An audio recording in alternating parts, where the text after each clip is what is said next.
Okay. All right. Many, many more. Thank you.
Well, today we're in Concord, Massachusetts at the Old North Bridge, where the first shots of the American Revolution were fired.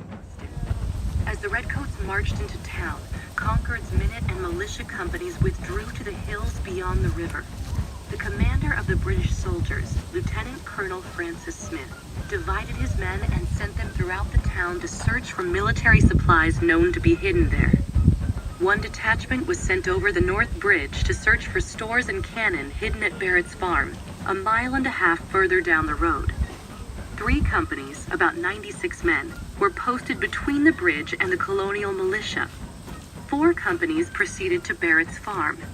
Meanwhile, the colonists were joined by men from the surrounding towns, increasing their numbers to more than 400 men.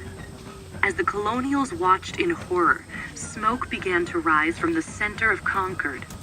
The Redcoats were burning some captured supplies, but the colonists feared the town had been set on fire.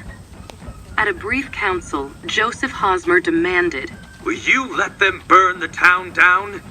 The colonial officers led their men down the hill.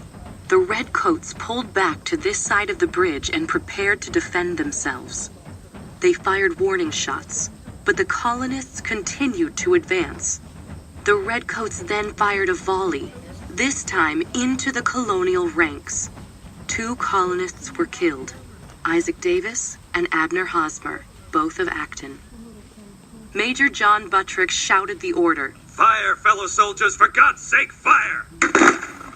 For the first time, Americans were ordered to fire on the King's troops.